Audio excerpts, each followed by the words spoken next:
Welcome to the Deep Dive. Today, we're looking into a story that's just layers upon layers of contradiction. We start at Fox Hollow Farm, Westfield, Indiana. Right. And if you just saw pictures, I mean, it's this incredible estate, sprawling Tudor mansion, 20 acres, woods, stables. Even an indoor pool. Yeah. It's the picture of, old money success, the perfect suburban life, basically. Exactly. And that's the core of it, isn't it? Because the man living there, Herb Baumeister, he built that image carefully. Yeah, the sources show this really successful guy, husband, father, gave back to the community, philanthropy, and he co-founded the Save-A-Lot stores. Big local success story. Hugely successful. But we know now, looking back at the sources, that behind that really polished facade was something incredibly dark. Allegedly, one of Indiana's most prolific serial killers operating right there. So our mission today is to really unpack the sources on this. We want to trace how he built that lie, how he managed this extreme double life. Right, keeping up appearances while doing horrific things, apparently on his own property. And how did the truth finally come out? Because it took years. It really did. And that's the big question, I think, that we're wrestling with here. How does someone project such complete normalcy, such charm, and use it as a shield for that kind of darkness for so long? Let's go back to the beginning, because that perfect image, it seems like it was built on some shaky foundations from the start.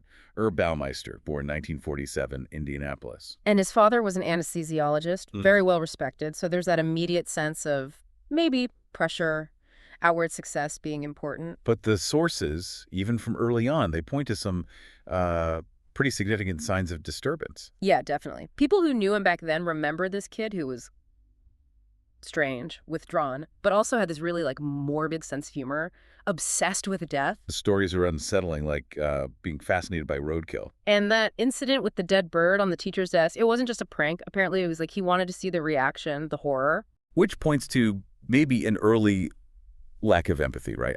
It got bad enough that he was actually briefly institutionalized as a kid. Psychiatric reports called him antisocial.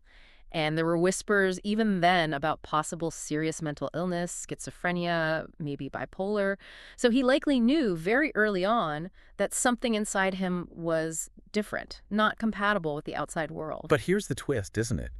Despite all that, he developed this skill. He could be charming. He was intelligent, articulate. Absolutely. He studied business at IU, Indiana University, dropped out a few times, behavior was erratic, but he had that crucial ability to make a good impression when he needed to perform normalcy. So the charm, the businessman persona, it wasn't real, it was learned to disguise. It seems like it was a highly refined tool, camouflage basically, necessary for him to function and hide. And he used it incredibly effectively. Here he's Julie Sater in 71. They have 3 kids. They look like the ideal stable family. And then there's the business. He and Julie co-found Save-A-Lot.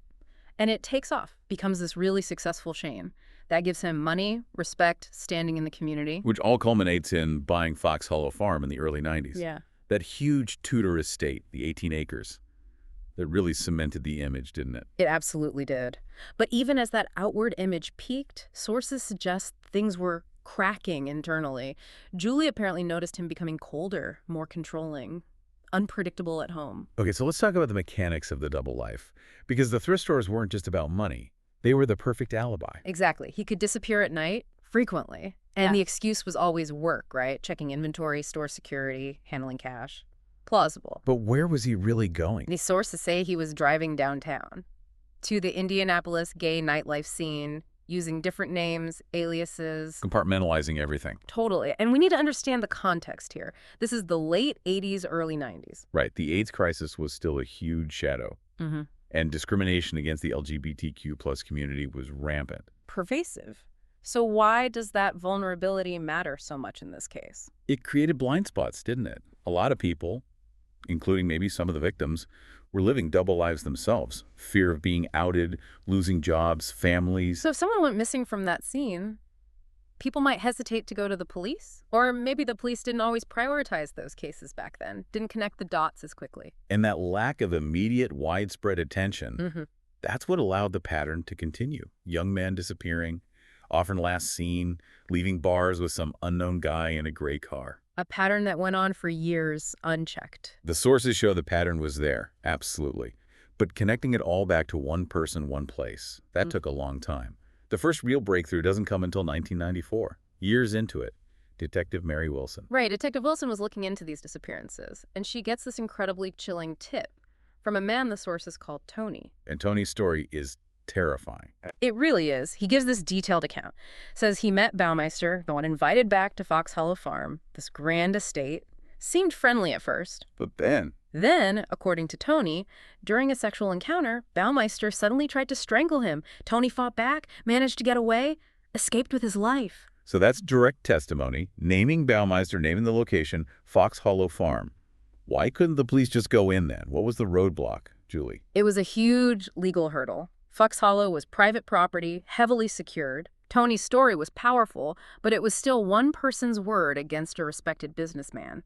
They needed more, physical evidence or consent to search. And when Detective Wilson talked to Julie Baumeister, Initially, total denial, defensive, horrified at the suggestion. She just couldn't believe her husband, the father of her kids, the successful guy, could possibly be involved in murder. That public persona he built, it worked. It protected him, even then. but that seed of doubt, it was planted, wasn't it? The sources describe what Julie went through after that initial police contact. It sounds like psychological torture. Absolutely, because she starts noticing things she maybe dismissed before, but now they seem sinister. Like what? Like a smell of decay coming from the edge of their huge property, and then finding actual bones in the woods. Oh my God. At first she tries to rationalize it, maybe animal remains, but the doubt is there, growing. Imagine living with that escalating horror for nearly 2 years, apparently. Knowing something is deeply wrong, but not knowing what exactly. Trapped in this collapsing reality. Until the breaking point, 1996. Yes. In 96, Julie finds something she can't rationalize away, something she knows is human remains. And that's when she acts. Decisively. She files for divorce, and she calls the authorities again. This time, she gives them what they need. Consent to search Fox Hollow Farm. So investigators finally arrive, summer of 96. What were they expecting? One body, maybe? Based on Tony's story? Perhaps. Maybe 1 or 2 victims. But what they uncovered was, it was a mass grave, on a scale nobody anticipated. Okay, let's pause here. Because the forensic details described in the sources are just grim. This wasn't digging up a single grave. No, not at all. It was painstaking work. Forensic teams spent weeks, months, sifting through acres of earth. And they found thousands. Thousands of human bone fragments. And crucially, these weren't whole skeletons. They were scattered, mixed in with dirt, leaves, debris, and ash. Ash. So he was burning them. That's what the evidence indicated. Many fragments had charring marks from fire. It suggested a systematic, ongoing effort to destroy the evidence, to make identification impossible. This wasn't panic. It seemed methodical, long-term disposal. Just chilling. And the final count, how many individuals? The painful conclusion was that the remains of at least 11 different people were recovered from the grounds of Fox Hollow Farm, that beautiful, idyllic estate. It had been his personal dumping ground for years. And while all this is unfolding, while the police and media are descending on Fox Hollow, the man himself, He was gone. he fled. As soon as the investigation became unavoidable, he took off. Where did he go? Drove north to Ontario, Canada, near Lake Huron. Told his family he needed space, blaming business problems, financial stress. Yeah. July 3rd, 1996. In a remote park up there, Herb Baumeister committed suicide, used a firearm. Did he leave a note? Did he confess? He did leave a note, 3 pages long. But here's the final twist, the final act of maintaining that facade. No mention of the murders. None whatsoever. The note talked only about his failing business, financial ruin, problems in his marriage, that's it. Wow. So right up to the end, he refused to acknowledge the victims, the bodies buried in his yard. What does that tell you, psychologically? Profound denial, isn't it? Or maybe just the ultimate commitment to the character he played. His whole identity seemed wrapped up in being the successful, respectable man. Admitting the murders would mean admitting that entire life was a lie, a failure. So the suicide note becomes one last piece of manipulation, framing his death as this tragedy of business failure, not the escape of a serial killer. Exactly. Controlling the narrative, even in death. Preserving that public image he'd spent decades building. His death closed the book on him? Maybe. But it opened up so many other questions for investigators, right? They started looking at cold cases. Immediately. And they started seeing potential connections, especially to a series of unsolved murders from the 1980s. The I-70 Strangler. Precisely. An unidentified killer responsible for at least 9 deaths, young men, found along the I-70 corridor, before Baumeister bought Fox Hollow Farm. What was the connection? Why did they suspect him? The profile matched eerily well. The victims, young men, often picked up in vulnerable situations, fitting Baumeister's apparent type. The timeline fit, too. These killings happened before he seemed to consolidate his activities at the farm. So potentially his victim count could be much higher. Investigators strongly suspected it. While it could never be proven definitively because he was dead, the speculation was that his total number of victims might be 20, maybe even more. This whole case, it's not just about one monstrous individual, is it? It exposed some really uncomfortable truths about society at the time. It really did. That societal indifference or maybe blindness, particularly towards what was happening in marginalized communities like the gay community back then, it allowed these disappearances to go unconnected for so long. People were falling through the cracks. Yeah. And that inaction had a devastating human cost. Absolutely magnified the tragedy. And Fox Hollow Farm itself, the physical place, it was sold eventually. But the reputation? Lingers. Darkly. The sources mention its notoriety. There are even claims of, paranormal activity, unexplained sounds, things moving, cold spots, especially near that pool. Whether you believe in that stuff or not, it definitely speaks to the psychological scar that place holds. The trauma embedded in the property itself. No question. And we absolutely have to remember Julie and the children in all this. They were victims too. Victims of his manipulation, his control, living through the unbelievable nightmare of discovering what was happening literally in their backyard. It just hammers home that central theme, the duality. Yeah. The successful family man persona was the perfect cover. The ultimate predatory disguise, built on the image of a perfect suburban life. So, thinking about this whole story, what should you, our listener, take away?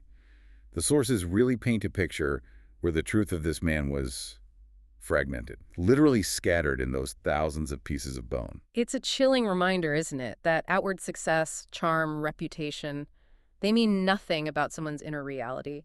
True monstrosity can hide and even thrive behind the most ordinary, even picture-perfect facades. And we talked about that suicide note, 3 pages about money and marriage troubles. Nothing about the 11 bodies identified so far. He stuck to the script right until the very last moment. So here's the thought to leave you with. If Baumeister could maintain that complete denial, that absolute commitment to his fabricated reality right up until his death, what does that reveal about the sheer power of denial? How it can wall off a killer's internal world, maybe even from themselves? That's something to mull over. If you enjoyed this video and want to dive deeper into more cases like this one, make sure to subscribe to our channel. Don't forget to like the video if you found the story compelling, and share it with your friends and family who might be interested in true crime and mysteries. By subscribing, you'll stay up to date with all our latest content and join a growing community of curious minds exploring the most fascinating cases. Click the notification bell so you never miss an upload. Your support means everything.